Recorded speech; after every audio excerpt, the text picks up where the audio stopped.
ఇది ఎక్కడ దిక్కుమాల పద్ధతిరా? ఓ టికెట్ ఇయ్యే. లేవనయ్యా. లేవంటే కుదరదు, యుద్ధం జరుగుద్ది. చెప్తే హౌస్ఫుల్.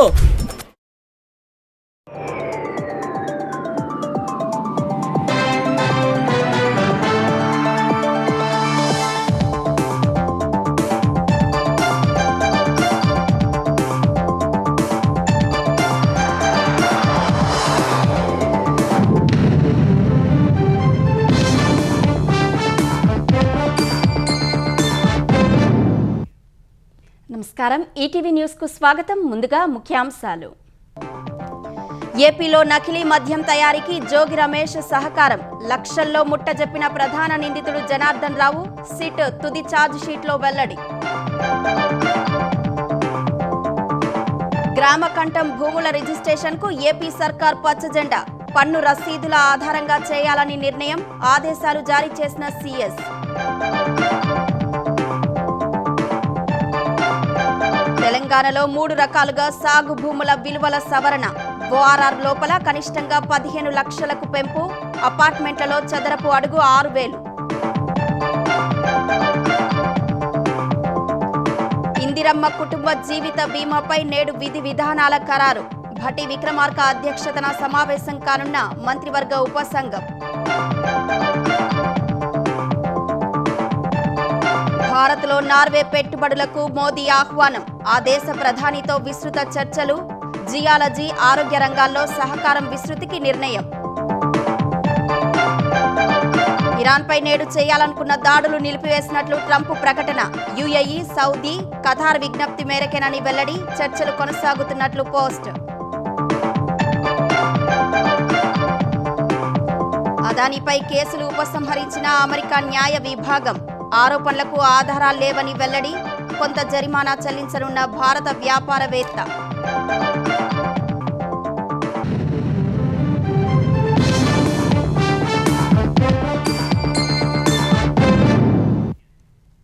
వైసీపీ నేత మాజీ మంత్రి జోగి రమేష్ తోడ్పాటుతోనే ప్రధాన నిందితుడు అద్దేపల్లి జనార్దన్ రావు నకిలీ మద్యం తయారు చేసినట్లు తుది ఛార్జ్ షీట్లో సిట్ వెల్లడించింది. గత ప్రభుత్వ హయాంలోనే ఇబ్రహీంపట్నంలో ఈ దందా మొదలుపెట్టినట్లు వెల్లడించింది. కూటమి ప్రభుత్వం ఏర్పడగానే ములకల చెరువులో నకిలీ మద్యం తయారీ యూనిట్ ఏర్పాటులో జోగి కీలక పాత్ర పోషించారని వివరించింది. తర్వాత కూటమి ప్రభుత్వాన్ని అప్రదిష్ట పాలు చేసేందుకు ఎక్సైజ్ అధికారులకు ఒప్పందించి దాడులు చేయించారని పేర్కొంది. ఈ మేరకు 1300 పేజీలతో చివరి ఛార్జ్ షీట్ను సిట్ ఎక్సైజ్ అధికారులు కోర్టుకు సమర్పించారు. ఆంధ్రప్రదేశ్లో గతేడాది సంచలనం సృష్టించిన నకిలీ మద్యం కేసులో 1300 పేజీల చివరి ఛార్జ్ షీట్ను సిట్ ఎక్సైజ్ అధికారులు సోమవారం కోర్టులో సమర్పించారు. ఇందులో నకిలీ మద్యం వ్యాపారం, జోగి సోదరులు, అద్దేపల్లి సోదరుల మధ్య బంధాన్ని వివరంగా ప్రస్తావించారు. 89 మందిని సాక్షులుగా చూపించారు. మొత్తం 25 మందిని నిందితులుగా పేర్కొన్నారు. జోగి, అద్దేపల్లి కుటుంబాల మధ్య ఏళ్లుగా సత్సంబంధాలు ఉన్నాయని వివరించారు. జోగి రమేష్, ఆయన సోదరుడు రాము గతంలో ఇబ్రాహీంపట్నంలో నడిపిన స్వర్ణ బార్, రెస్టారెంట్లో భాగస్వాములుగా ఉన్నారు. దీన్ని 2019లో చెర్రీస్ బార్గా పేరు మార్చారు. 2013లో జనార్దన్ రావు బాలాజీ బార్ను కొనుగోలు చేసి ఏఎన్ఆర్ బార్ అండ్ రెస్టారెంట్గా మార్చారు. ఇబ్రాహీంపట్నం మద్యం సిండికేట్లో వీరంతా కీలకంగా వ్యవహరించారు. 2019 ఎన్నికల వరకు ఇది సాగింది. వైసీపీ అధికారంలోకి వచ్చాక జనార్దన్ రావు, అతని సోదరుడు జగన్మోహన్ రావు హైదరాబాద్లో కొందరు భాగస్వాములతో కలిసి E7 బార్ను ఏర్పాటు చేశారు. నాన్ డ్యూటీ పెయిడ్ లిక్కర్ను తెలంగాణలో కొని ఏపీకి తెచ్చి అమ్మేవారు. జగన్ కేబినెట్లో రమేష్ మంత్రి అయ్యాక అతని అండతో జనార్దన్ రావు ఇబ్రాహీంపట్నంలోని ఏఎన్ఆర్ బార్లో నకిలీ మద్యం తయారీని ప్రారంభించారు. ప్రతిఫలంగా జోగి సోదరులకు 2 నుంచి 3 నెలలకోసారి 3 నుంచి 5 లక్షల చొప్పున డబ్బిచ్చేవారు. 2024 ఎన్నికల వరకు ఇది కొనసాగింది. 2023 జనవరిలో E7 బార్ భాగస్వాములతో కలిసి జనార్దన్ రావు గోవా వెళ్లాడు. అక్కడ బాలాజీ పరిచయమయ్యాడు. నకిలీ మద్యం తయారీకి అవసరమైన స్పిరిట్, సీళ్లు, క్యాప్లు, క్యారమెల్, ఎసెన్స్ వంటివి జనార్దన్ రావుకు బాలాజీ సమకూర్చాడు. అదేడాది ఏప్రిల్లోనే ఇబ్రాహీంపట్నంలోని పాత ఏఎన్ఆర్ బార్ ప్రాంగణంలోనే నకిలీ మద్యం తయారీని ప్రారంభించారు. హైదరాబాద్కు చెందిన శ్రీనివాస్, రమేష్లు నకిలీ లేబుళ్లు, మద్యం సీసాలు సమకూర్చారు. దారబోయిన ప్రసాద్ అనే వ్యక్తి సీసాల మూతలు అందించేవాడు. నకిలీ మద్యాన్ని సీసాల్లోకి నింపి వాటిపై Kerala Malt Whisky, Manjeera Whisky, Old Admiral Brandy, Classic Blue Whisky పేర్లతో నకిలీ లేబుళ్లు అతికించి జనార్దన్ రావు తన బారులో అమ్మేవాడు. 2024 సార్వత్రిక ఎన్నికల్లో తమ్మళ్లపల్లె నుంచి తెలుగుదేశం అభ్యర్థిగా పోటీ చేసిన జయచంద్రారెడ్డి, జనార్దన్ రావు స్నేహితులు. ములకల చెరువులో జయచంద్రారెడ్డి అనుచరులకు దక్కిన మద్యం దుకాణాలకు నష్టాలు రావడంతో వాటి నిర్వహణ బాధ్యతల్ని వారు జనార్దన్ రావుకి ఇచ్చారు. ఈ ముసుగులో అక్కడ గతేడాది మే నెలలో నకిలీ మద్యం తయారీ కేంద్రం ఏర్పాటు చేశాడు. ఇబ్రహీంపట్నంలోని నకిలీ మద్యం తయారీ కేంద్రాన్ని తిరిగి ప్రారంభించాడు. దీని వెనుక కూడా జోగి రమేష్ అండదండలు ఉన్నాయి. తర్వాత ఆఫ్రికాలో డిస్టిలరీ ఏర్పాటుకు 3 కోట్లు ఇస్తామని జనార్దన్ రావును జోగి రమేష్ ప్రలోభపెట్టారు. గతేడాది సెప్టెంబర్ 23న రమేష్ జనార్దన్ రావును ఇబ్రహీంపట్నంలోని తన ఇంటికి పిలిపించి దీనిపై చర్చించారు. మరునాడే సెప్టెంబర్ 24న జనార్దన్ రావు ఆఫ్రికాకు బయలుదేరాడు. ఆ వెంటనే రమేష్ ములకల చెరువు నకిలీ మద్యం తయారీ కేంద్రం సమాచారాన్ని బయటకు వ్యాప్తి చేసి దుష్ప్రచారం ప్రారంభించారు. తర్వాత ఇబ్రహీంపట్నంలోని నకిలీ తయారీ కేంద్రం గురించి సమాచారం ఇచ్చి దాడులు చేయించారు. జోగి అద్దెపల్లి సోదరుల బంధం కాల్ డీటెయిల్ రికార్డ్స్ విశ్లేషణతో బయటపడింది. ఎక్కువ మంది నిందితుల టవర్ లొకేషన్లు ఇబ్రాహీంపట్నంలో చూపించాయి. 2025 ఏప్రిల్ 7న జనార్దన్ రావు, జగన్మోహన్ రావు, రవి, జోగి రమేష్, రాములు ఇబ్రహీంపట్నంలోని ఒకే లొకేషన్లో ఉన్నారు. సెప్టెంబర్ 23న జనార్దన్ రావు, జోగి సోదరులు ఫెర్రీ, ఏఎన్ఆర్ బార్ల టవర్ల పరిధిలో ఉన్నారు. 2023-25 మధ్య జోగిరాము, జనార్దన్ రావు మధ్య 16 ఇన్కమింగ్, అవుట్ గోయింగ్ కాల్స్ ఉన్నాయి. ఆయా తేదీల్లో రమేష్ అదే టవర్ లొకేషన్ పరిధిలో ఉన్నారు. ఆంధ్రప్రదేశ్లో కులగణన నివేదికలో సామాజిక సమీకరణాలపై స్పష్టత వస్తోంది. ఎస్సీలు 18.31%తో కీలక వర్గంగా నిలిచారు. ఎస్టీలు 5.86%, ఓసీలు 23.53%గా ఉన్నారు. కోనసీమ, ప్రకాశం జిల్లాలో ఎస్సీలు, అల్లూరిలో గిరిజనులు ఎక్కువగా ఉన్నారు. కులం వెల్లడించని లక్షలాది మంది, జెండర్ వివరాలు తెలియజేయని వర్గాలు ఈ గణాంకాలకు కొత్త కోణాన్ని జోడిస్తున్నాయి. ఆంధ్రప్రదేశ్లో 2024 ఫిబ్రవరిలో అప్పటి ప్రభుత్వం సచివాలయ సిబ్బందితో చేపట్టిన కులగణన నివేదిక వెల్లడైంది. ఆ నివేదిక ప్రకారం ఆంధ్రప్రదేశ్లో ఎస్సీలో 97.32 లక్షల మంది ఉన్నారు. ఏపీ జనాభా 5.31 కోట్లలో వారి వాటా 18.31%గా ఉంది. ఎస్టీలో 31.16 లక్షలు ఉండగా జనాభాలో వారి శాతం 5.86గా ఉంది. 1.25 కోట్ల మంది ఓసీలు ఉండగా వారి వాటా 23.53%గా ఉంది. కులం పేరు వెల్లడించని వారు 8,75,000 ఉండగా జనాభాలో వారి శాతం 1.64గా ఉంది. ఏ ప్రభుత్వ పథకమూ అందే అవకాశం లేనివారు, అభ్యుదయ భావాలు ఉన్నవారు తమ కులం పేరు వెల్లడించేందుకు ఇష్టపడలేదని అప్పట్లో గుర్తించారు. ఎస్సీల్లో 59, ఎస్టీల్లో 34 ఉపకులాలు ఉన్నాయి. జనాభాలో ఎస్సీల శాతం పరంగా డాక్టర్ బిఆర్ అంబేద్కర్ కోనసీమ జిల్లా తొలి స్థానంలో ఉంది. ఆ జిల్లాలో 27.66% అంటే 4.28 లక్షల మంది ఎస్సీలు ఉన్నారు. రెండో స్థానంలో ప్రకాశం జిల్లా నిలిచింది. ప్రకాశం జిల్లాలో 27.15% అంటే 4.94 లక్షల మంది ఎస్సీలు ఉన్నారు. ఏలూరు జిల్లా మూడో స్థానంలో ఉంది. అల్లూరి సీతారామరాజు జిల్లాలో అత్యల్పంగా 0.54% మాత్రమే ఎస్సీ జనాభా ఉంది. ఎస్సీల జనసంఖ్య పరంగా తిరుపతి, శ్రీ పొట్టి శ్రీరాములు, నెల్లూరు, ఏలూరు తొలి వరుసలో ఉన్నాయి. తిరుపతి జిల్లాలో 5.61 లక్షలు, నెల్లూరు జిల్లాలో 5.47 లక్షలు, ఏలూరు జిల్లాలో 5.17 లక్షల మంది ఎస్సీలు ఉన్నారు. మొత్తంగా ఉత్తరాంధ్ర జిల్లాల్లో ఎస్సీలు తక్కువగా ఉన్నారు. జనాభాలో ఎస్టీల శాతం పరంగా అల్లూరి సీతారామరాజు జిల్లా 94.40%తో అగ్రస్థానంలో ఉంది.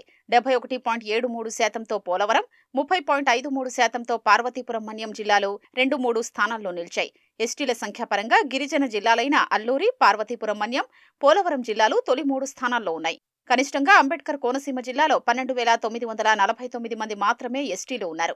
వైఎస్ఆర్ కడప జిల్లాలో ఓసీల సంఖ్య అత్యధికంగా ఉంది. అక్కడ ఓసీల జనాభా 7.80 లక్షలుగా ఉంది. తూర్పుగోదావరి 7.61 లక్షలు, కాకినాడ 7.58 లక్షలతో తర్వాతి స్థానాల్లో ఉన్నాయి.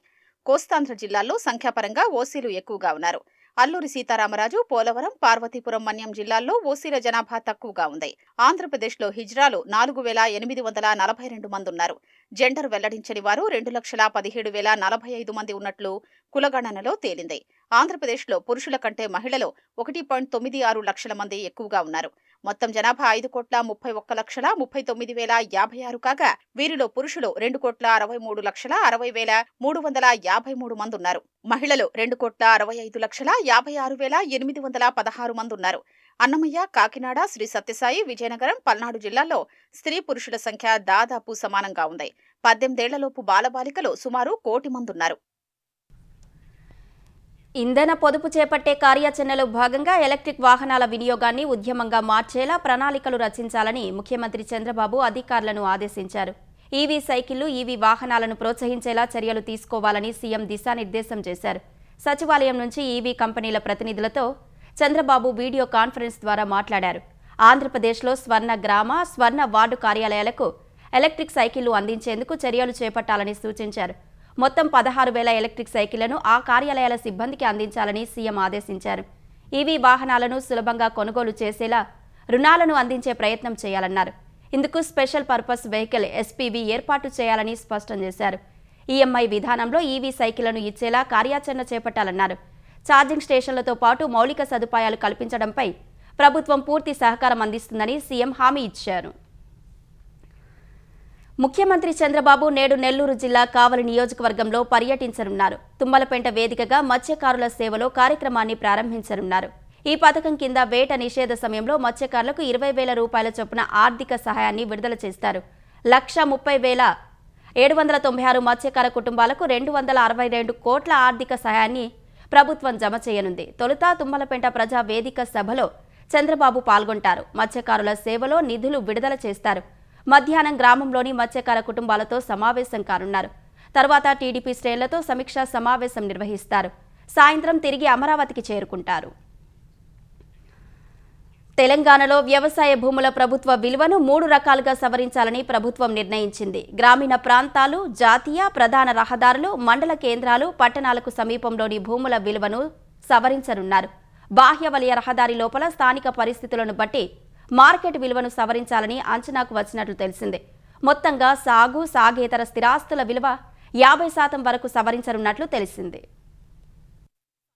తెలంగాణలో ఈ నెల 28 నుంచి వ్యవసాయ భూముల కొత్త విలువల్ని అమల్లోకి తేవాలని స్టాంపులు, రిజిస్ట్రేషన్ల శాఖ నిర్ణయించినట్లు సమాచారం. కొద్ది రోజులుగా ఈ విషయంపై ఆ శాఖ కమిషనర్ రాజీవ్ గాంధీ హనుమంతో అధికారులతో కసరత్తు చేస్తున్నారు.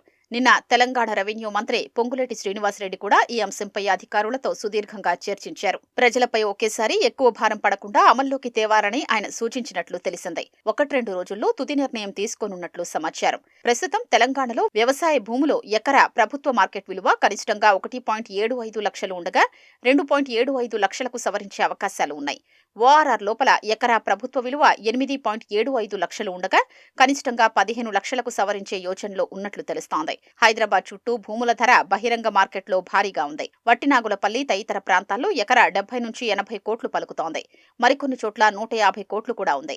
అక్కడ ప్రభుత్వ విలువ మాత్రం 2 నుంచి 2.5 కోట్ల వరకే ఉంది. దీన్ని 4 కోట్లకు పెంచనున్నారు. అపార్ట్మెంట్ల బహిరంగ ధరలు పరిగణలోకి తీసుకుని రిజిస్ట్రేషన్ల మార్కెట్ విలువను ప్రభుత్వం సవరించనుంది. ఈ క్రమంలో ఫ్లాట్ల చదరపు అడుగు విలువ 75% వరకు పెరిగే అవకాశం ఉంది. ప్రస్తుతం చదరపు అడుగు 3,500 నుంచి 4,000 ఉన్న చోట దాదాపు 6,000కు పెంచనుంది. స్టాంపులు, రిజిస్ట్రేషన్ల శాఖ వార్షిక రాబడి ప్రస్తుతం 15,000 కోట్ల వరకు ఉంది. భూముల విలువలు సవరిస్తే ఏటా 1,500 కోట్ల వరకు రాబడి పెరుగుతుందని అంచనా వేస్తున్నారు. ప్రముఖ ఆర్థికవేత్త అరవింద్ సుబ్రహ్మణ్యం సూచన మేరకు ఈ ప్రక్రియ చేపడుతున్నట్లు సమాచారం. హైదరాబాద్లో ధరలు ఒక్కో ప్రాంతంలో ఒక్కో మాదిరిగా ఉన్నాయి. దీన్ని దృష్టిలో పెట్టుకుని 350 ప్రాంతాల్లో ఒక్కో తరహాలో పెంపు చేపట్టాలని భావిస్తున్నారు. ఉదాహరణకు జూబ్లీహిల్స్ ప్రాంతంలో కొన్ని చోట్ల ప్రభుత్వ విలువ చదరపు గజం 80,000 వరకు ఉండగా 90,000కు సవరించనున్నారు. వాణిజ్య ప్రాంతాల్లో విలువ సవరణ ఒకే తరహాలో ఉండేలా కసరత్తు చేస్తున్నారు. ఫ్లాట్ల చదరపు అడుగు ధర బహిరంగ మార్కెట్లో 8 నుంచి 12,000 వరకు ఉంది. హైదరాబాద్ పరిసర ప్రాంతాల్లో కొన్ని చోట్ల 7,800 వరకు ఉంది.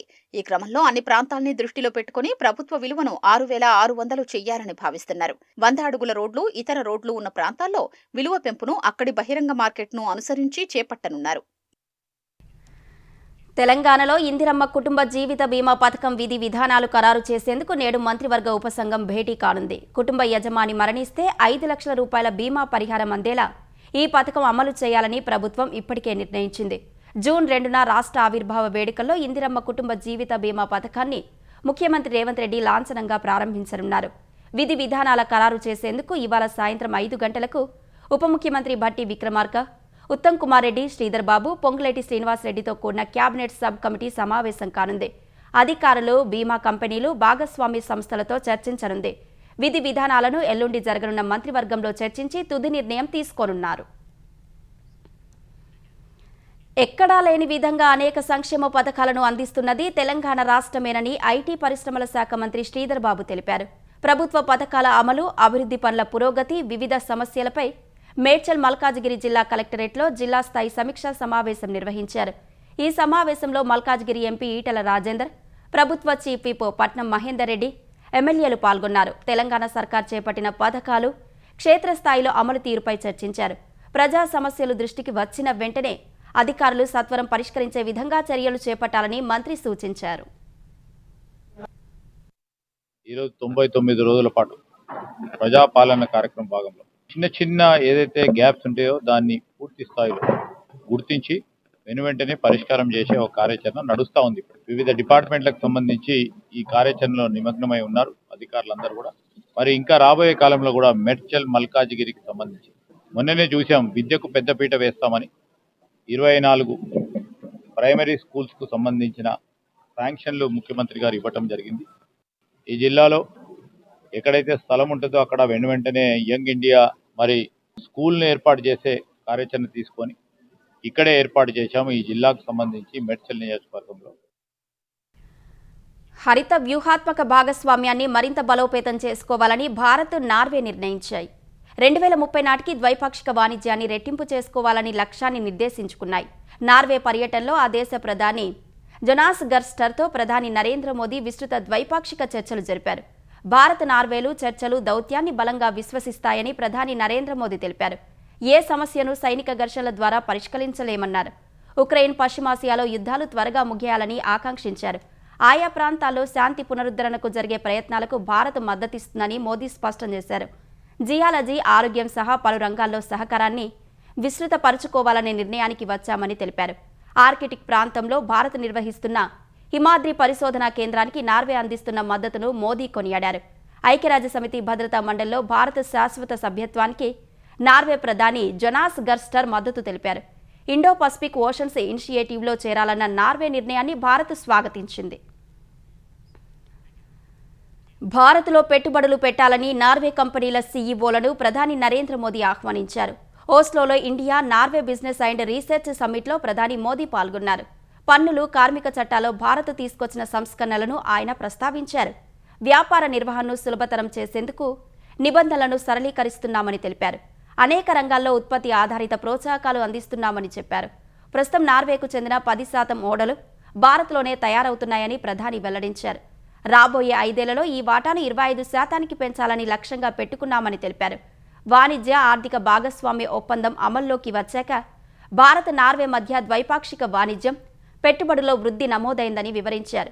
ఈ ఒప్పందం కింద నిర్దేశించుకున్న $100 బిలియన్ పెట్టుబడులు, 10 లక్షల ఉద్యోగాల కల్పన కోసం ఇరు పక్షాలు కృషి చేయాల్సిన అవసరం ఉందని ప్రధాని ఉద్ఘాటించారు.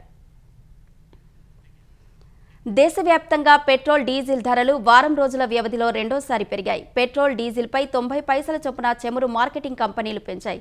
దేశ రాజధాని ఢిల్లీలో పెట్రోల్ ధర లీటర్కు 97.77 రూపాయల నుంచి 98.64 రూపాయలకు పెరిగింది. 90.67 రూపాయలుగా ఉన్న డీజిల్ ధర ఇప్పుడు లీటర్కు 91.58 రూపాయలకు చేరింది. ముంబైలో పెట్రోల్ 91 పైసలు పెరిగి లీటర్కు 107.59 రూపాయలకు చేరింది.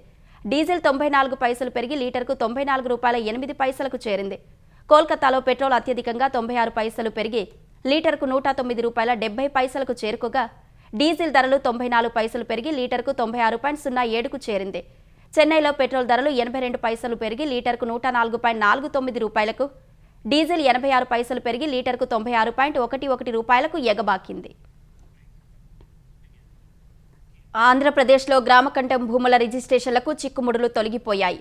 వెబ్లాండ్ రికార్డుల్లో ఒక సర్వే నెంబర్ గ్రామకంఠంగా నమోదైతే అది నిషేధిత జాబితాలో ఉన్నా లేకున్నా రిజిస్ట్రేషన్ చేసుకునేందుకు ప్రభుత్వం అనుమతించింది. ఇంటి పన్ను, ఖాళీ స్థల పన్ను రసీదుల ఆధారంగా వాటిని రిజిస్ట్రేషన్ చేయాలని ఆదేశాలిచ్చింది. వెబ్లాండ్ రికార్డుల్లో గ్రామకంఠం అని నమోదైన సర్వే నంబర్లకు మాత్రమే ఆదేశాలు వర్తిస్తాయని సీఎస్ పేర్కొన్నారు. ప్రభుత్వ సామాజిక అవసరాలకు కేటాయించిన భూమి మినహా మిగిలిన గ్రామకంఠం భూముల్ని 22A నిషేధిత ఆస్తుల జాబితా నుంచి తొలగిస్తూ 2015లోనే ఉత్తర్వులు జారీ అయ్యాయి. అయితే గ్రామకంఠంగా నమోదైన సర్వే నంబర్లు కూడా 22Aలో ప్రభుత్వ భూమిగా కనిపిస్తున్నాయి. సబ్ డివిజన్ జరగకపోవడంతో ఆ సర్వే నెంబర్ మొత్తాన్ని 22Aలో పెట్టేశారు. పాత నివాస ప్రాంతాల్లో గ్రామకంఠం భూములకు సంబంధించి ఆస్తుల వివరాలేవి రెవెన్యూ రికార్డులో స్పష్టంగా లేవు. కాబట్టి ఆయా స్థలాల రిజిస్ట్రేషన్ జరగడం లేదు. స్వచ్ఛరథం తరహాలోనే గ్రీన్ షాప్ విధానాన్ని ప్రజల్లోకి తీసుకువెళ్లాలని ఆంధ్రప్రదేశ్ ఉప ముఖ్యమంత్రి పవన్ కళ్యాణ్ అధికారులను ఆదేశించారు. పంచాయతీరాజ్, ఇంజనీరింగ్ శాఖల ఉన్నతాధికారులతో ఆయన సమీక్ష నిర్వహించారు. స్థానిక సంస్థలు చేసే అభివృద్ధి పనులు మరింత పారదర్శకంగా ప్రజలకు తెలియజేయాలన్నారు. ఇందుకోసం ప్రత్యేకంగా ఒక పబ్లిక్ డాష్ బోర్డును ఏర్పాటు చేయాలని సూచించారు. ఆంధ్రప్రదేశ్లో రోడ్ల నిర్మాణం, అభివృద్ధి పనులు, రోడ్ల పరిస్థితి ఎప్పటికప్పుడు తెలుసుకునే వెసులుబాటు ప్రతి ఒక్కరికి కల్పించాలని ఆదేశించారు. పంచాయతీరాజ్ శాఖ 2025-26 ఆర్థిక సంవత్సరానికి స్వర్ణ పంచాయతీ పోర్టల్ ద్వారా ఆన్లైన్ విధానంతో పారదర్శకంగా పన్నులు వసూలు చేసిందన్నారు. పంచాయతీలు ఆదాయ వనరులు మరింత పెంచుకొని ముందుకు సాగాలన్నారు. హైదరాబాద్లో కేబీఆర్ పార్కు చుట్టూ గ్రేడ్ సెపరేటర్ కారిడార్ ప్రాజెక్టు పేరిట చేపట్టిన అభివృద్ధికి సంబంధించిన వీడియోను జీహెచ్ఎంసీ విడుదల చేసింది. ఎకో సెన్సిటివ్ జోన్కు ఎలాంటి నష్టం లేకుండా నిర్మాణం ఉంటుందని తెలిపింది. జీరో పార్క్ ఇంట్రూజన్తో రోడ్డు మీడియన్స్లోనే ఫ్లైఓవర్లు, అండర్ పాస్లు ఏర్పాటు చేయనున్నారు. ప్రాజెక్టు కోసం కేబీఆర్ పార్కులోని ఒక్క చెట్టును కూడా నరకబోమని అధికారులు స్పష్టం చేశారు. కాంక్రీటు బదులుగా స్టీల్ ఫ్లైఓవర్ల నిర్మాణానికి ప్రాధాన్యం ఇవ్వనున్నారు. సెంట్రల్ మీడియన్లో ఉన్న చెట్లను ట్రాన్స్ప్లాంటేషన్ ద్వారా సురక్షితంగా తరలిస్తామని వెల్లడించారు. జూబ్లీహిల్స్ చెక్పోస్ట్ నుంచి ఫిలింనగర్ వరకు సిగ్నల్ ప్రీ కారిడార్ను జీహెచ్ఎంసీ అభివృద్ధి చేయనుంది. కేబీఆర్ పార్కు చుట్టూ చెట్ల నరికివేతపై సుప్రీంకోర్టు స్టే విధించింది. జూలై 27 లోపు కౌంటర్ల దాఖలుకు ఆదేశించింది. తెలంగాణలో అకాల వర్షాలు రైతులకు కన్నీళ్లు తెప్పిస్తున్నాయి. మెదక్ జిల్లాలో నిన్న సాయంత్రం కురిసిన వర్షానికి కొల్చారం, హవేలీ, గణపూర్లో కొనుగోలు కేంద్రాల్లో ఆరబెట్టిన ధాన్యం తడిసి ముద్దైంది. ఈదురుగాళ్లకు జోగిపేట మెదక్ ప్రధాన రహదారిపై భారీ వృక్షం నేల కొరిగింది. పిడుగుపాటుతో రైతు ఆవు మృతి చెందింది. కామారెడ్డి జిల్లా తాండూరు, మాసంపల్లి, భవానీపేట, మంబాజీపేట గ్రామాల్లో కొనుగోలు కేంద్రాల్లో ధాన్యం వర్షానికి తడిసింది. ఆదిలాబాద్ జిల్లాలో ఈదురుగాళ్లతో కూడిన భారీ వర్షానికి కల్లాల్లో ధాన్యం తడిసి ముద్దైంది. సిద్దిపేట జిల్లా రాయపోలు మండలం లింగారెడ్డిపల్లి కొనుగోలు కేంద్రం వద్ద హమాలీల కొరత, లారీల ఇబ్బందులపై రైతులు నిరసన వ్యక్తం చేశారు. గజ్వేల్, రామాయంపేట ప్రధాన రహదారిపై ధర్నాకు దిగారు. మెదక్ మండలం పేరూరు ఐకేపీ కేంద్రంలో తూకం వేసిన ధాన్యానికి గుర్తు తెలియని దుండగులు నిప్పు పెట్టారు. 2 రైతులకు చెందిన సుమారు 100 బస్తాల ధాన్యం కాలిపోయాయి. బండి భగీరథ్ కేసు విచారణ జరిపిన తెలంగాణ హైకోర్టు న్యాయమూర్తిపై అనుచిత పోస్టు చేసిన రాయసం దామోదర్ను హైదరాబాద్ పోలీసులు నెల్లూరులో అరెస్టు చేశారు. బండి భగీరథ్కు ముందస్తు బెయిల్ మంజూరు చేస్తే జడ్జి భర్తకు బార్ కౌన్సిల్ చైర్మన్ పదవి ఇస్తారంటూ సోషల్ మీడియాలో దామోదర్ ప్రచారం చేశాడు. ఈ ప్రచారంపై హైకోర్టు రిజిస్ట్రార్ పోలీసులకు ఫిర్యాదు చేశారు. కేసు దర్యాప్తు చేపట్టిన హైదరాబాద్ సైబర్ క్రైమ్ పోలీసులు దామోదర్ తనకు వచ్చిన ఓ మెసేజ్ను సోషల్ మీడియాలో పోస్టు చేసినట్లు గుర్తించారు. ఆ సందేశాన్ని మొదటిసారి పోస్టు క్రియేట్ చేసిన వారి కోసం పోలీసులు గాలిస్తున్నారు. నెల్లూరులో అరెస్టు తర్వాత దామోదర్ని విచారించిన పోలీసులు రిమాండ్కు తరలించారు.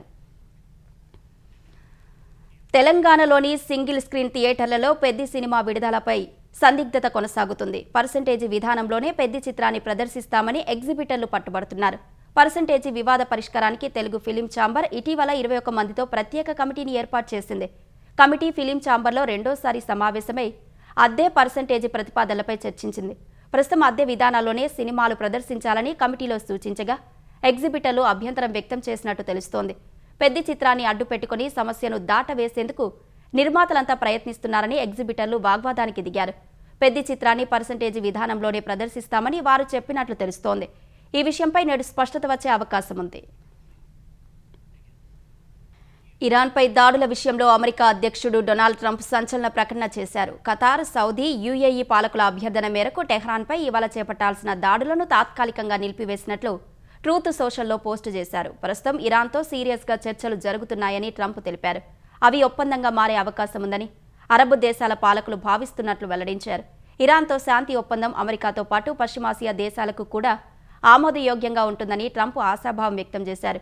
శాంతి ఒప్పందంలో ఇరాన్ వద్ద అణ్వాయుధాలు ఉండకూడదనే నిబంధన ఉంటుందని స్పష్టం చేశారు. మిత్ర దేశాల నేతలపై ఉన్న గౌరవంతోనే ఇరాన్పై దాడులను వాయిదా వేసినట్లు అగ్ర రాజ్యాధినేత వెల్లడించారు.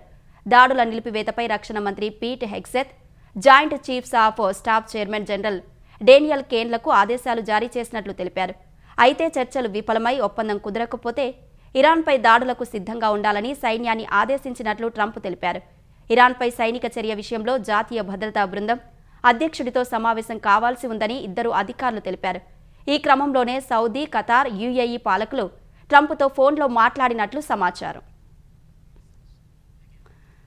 రష్యా చమురు కొనుగోళ్లపై ఆంక్షలను అమెరికా మరోసారి సడలించింది. ఏప్రిల్ 17 లేదా అంతకంటే ముందు నుంచి సముద్రంలో ఉన్న రష్యా చమురు నౌకల నుంచి ఇంధనం కొనుగోలు చేసేందుకు ప్రపంచ దేశాలకు అనుమతి ఇచ్చింది. వచ్చే నెల 17 వరకు రష్యా చమురు కొనుగోలు చేయవచ్చని తెలిపింది. ఈ మేరకు అమెరికా ఆర్థిక శాఖ ఉత్తర్వులు జారీ చేసింది. ఇరాన్పై యుద్ధం ప్రారంభించిన తర్వాత అంతర్జాతీయంగా ముడి చమురు ధరలు పెరగడంతో అదనపు సరఫరాలకు వీలు కల్పించేందుకు రష్యా చమురుపై మార్చిలో అమెరికా మినహాయింపులు ఇచ్చింది. ఆ తర్వాత దాన్ని మే 16 వరకు పొడిగించింది. ఇప్పుడు జూన్ వరకు పొడిగించింది. అటు అమెరికా ఆంక్షల మినహాయింపులతో సంబంధం లేకుండా రష్యా నుంచి ముడి చమురును నిరంతరం కొనుగోలు చేస్తున్నామని పెట్రోలియం మంత్రిత్వ శాఖ సంయుక్త కార్యదర్శి సుజాతా శర్మ స్పష్టం చేశారు. అమెరికా మినహాయింపుల నియమావళిపై ఆధారపడకుండా వాణిజ్యపరమైన అంశాల ఆధారంగానే ముందుకెళ్తున్నామని తెలిపారు. దేశంలో చమురు కొరత లేదని, ముందస్తు ఒప్పందాల ద్వారా తగినంత సరఫరా సిద్ధం చేసుకుంటున్నట్లు ఆమె వివరించారు.